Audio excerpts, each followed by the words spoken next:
C'est un drôle de nom qui fascine, qui intrigue, voire qui inquiète. Un programme informatique, une intelligence artificielle capable d'argumenter ou de passer des examens écrits. Le monde entier en parle et je suis sûr que vous en avez entendu parler.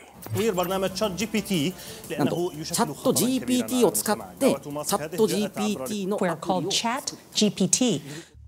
ChatGPT, c'est 100 millions d'internautes qui l'utilisent, une technologie complexe que peut désormais utiliser le grand public. Mais est-ce réellement la révolution qu'on nous promet ?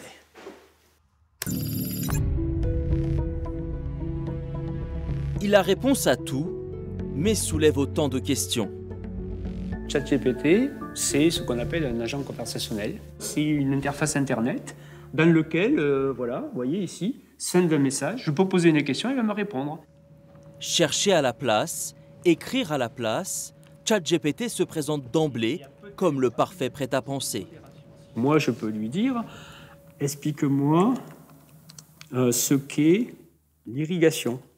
Vous avez vu, dans un français extrêmement intelligible et dans une approche très structurée, il va m'expliquer, c'est un processus, voilà, comme j'aurais fait, comment on peut le faire et pourquoi c'est important. Les technologies de l'IA sont connues depuis une dizaine d'années. Par exemple, ChatGPT compile des milliards de données. Il faut bien comprendre que l'IA, aujourd'hui, l'IA faible, ne fait que répliquer.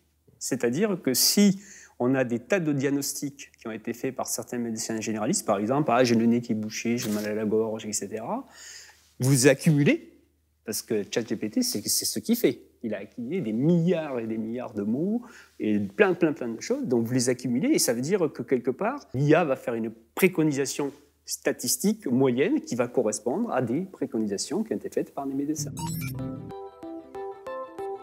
L'intelligence artificielle est-elle déjà au top ?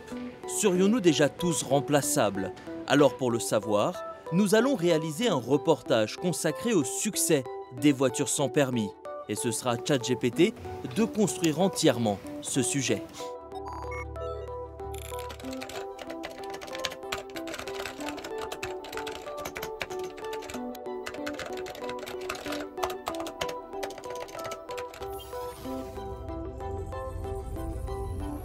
Bonjour.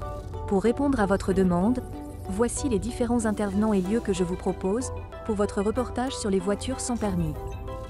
En quelques secondes, les lieux de tournage, les personnes à interviewer et les questions apparaissent. La première partie de sa réponse me satisfait. C'est logique de se rendre dans une concession et de voir les bénéficiaires et le vendeur. Néanmoins, sur la partie auto-école, même si je suis d'accord avec le lieu, je pense qu'il faudrait rajouter de la nuance et parler davantage des questions sécurité sur la route.